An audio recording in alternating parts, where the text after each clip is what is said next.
L'honorable député de Saanich Gulf Island. Merci, Madame la Présidente. Je prends la parole ce soir pour reprendre une question que j'avais posée dans la période des questions le 2 décembre 2021. C'est la ministre des Pêches qui y a répondu. J'ai posé la question à plusieurs ministères. Il s'agit d'environnement, racisme et de racisme. C'est le dépôt toxiques sur un territoire Mohawk. Je ne peux imaginer une communauté non autochtone ou non racialisée qui ne se heurte pas à ce type de racisme environnemental. J'espère que mon projet de loi d'initiative parlementaire 266 sera bientôt adopté. Il est important que le Parlement adopte une stratégie pour lutter contre le racisme environnemental, comme cela a été fait aux États-Unis. C'était ma question du 2 décembre. Il y a un dépôt de produits toxiques qui affecte la faune, le poisson, et le gouvernement est au courant. Le gouvernement a publié une directive le 18 novembre 2018 demandant à ce que le site soit nettoyé et à ce que le dépôt de déchets toxiques cesse. D'où ma question. Qu'est-ce qui a été fait pour éliminer les déchets toxiques? C'est la ministre des Pêches qui a répondu. La ministre a dit que la politique en matière de déchets, ce type de déchets sont effectivement dangereux pour les gens, pour l'habitat des poissons et pour les poissons. Et nous tiendrons toute personne qui va à l'encontre de la loi, nous la tiendrons pour responsable. Et pourtant, le dépôt de déchets toxiques se poursuit. La province du Québec autorise le dépôt de déchets pour un site d'enfouissement et de recyclage. Le permis a été donné à GR Recyclage en 2018 et en 2020, les plaintes se multiplient. Il y a des émanations toxiques qui donnent la nausée. Et en août 2020, la province de Québec a éliminé la licence et c'est seulement plus tard, quand il y a eu un épanchage des déchets toxiques sur une ferme voisine, que le Québec a réagi. Mais le gouvernement fédéral se penche toujours sur une situation où un établissement avait droit d'entreposer quelques 30 000 mètres cubes de déchets et maintenant c'est 400 000. C'est 13 fois plus que ce qui avait été autorisé. Ça ne devrait pas être toléré. La communauté demande justice. L'ancien enquêteur de la GRC le dit.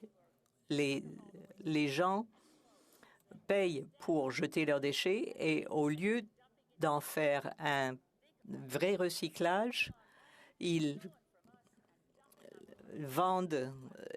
C'est vraiment choquant pour les gens de la communauté. Ils bâtissent sur des terres qu'ils nous ont volées et déversent leurs déchets sur le peu de terre qu'il nous reste. Le secrétaire parlementaire au ministre de l'Environnement et du Changement climatique. Merci, Madame la Présidente, et je voudrais remercier mon ami et collègue de Saanich Gulf Island de ses remarques et de sa question. Laissez-moi, pour commencer, noter que Changement climatique et Environnement Canada a bien conscience du problème et travaille avec le Conseil Kanesatake et avec le gouvernement du Canada, ainsi qu'avec GNR Recycling.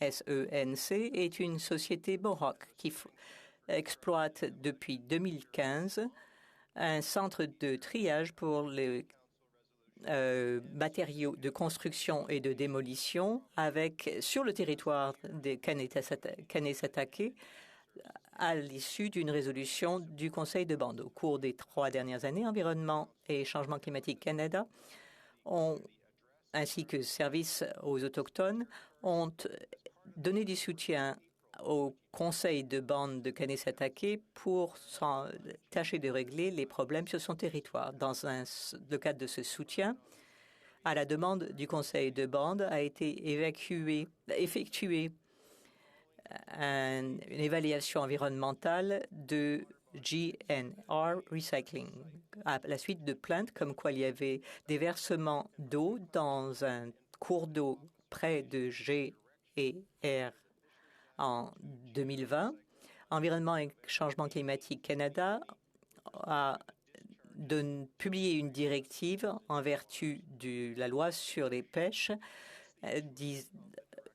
quant à la décharge de substances nocives dans des eaux fréquentées par des poissons. Depuis que la directive a été publiée, les responsables de l'Environnement et Santé Canada ont effectué au moins 3 inspections de suivi et ont constaté que la société respecte maintenant les exigences de la directive. La société va aussi été soumise à une série d'actions pour faire respecter la loi.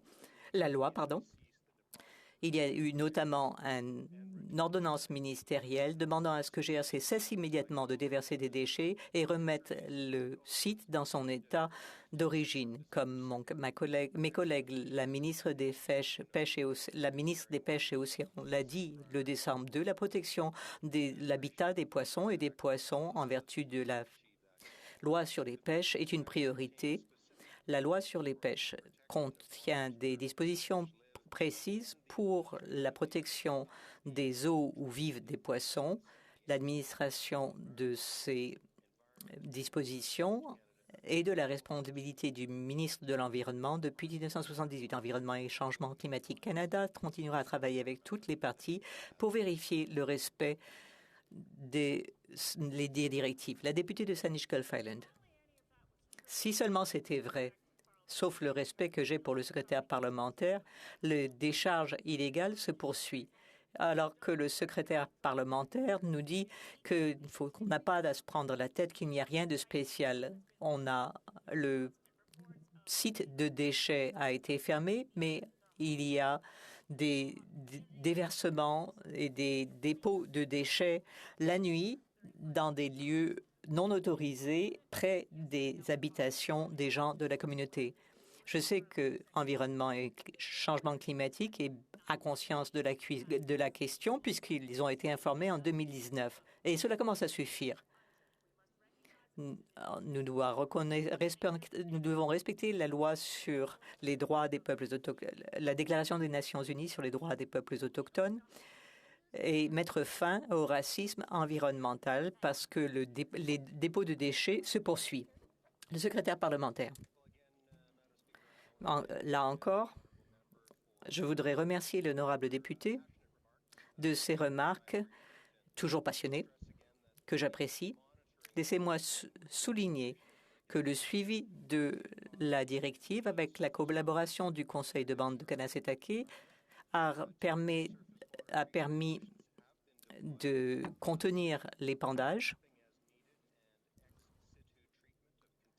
On a envisagé le traitement hors site des eaux contaminées et on élabore une évaluation environnementale pour des solutions à plus long terme. Les solutions sont connues, on commence à les mettre en œuvre. Un suivi sera assuré pour veiller à ce que les eaux de surface provenant de GER Recyclage SENC ne contreviennent plus à la loi sur les pêches. Je remercie la députée.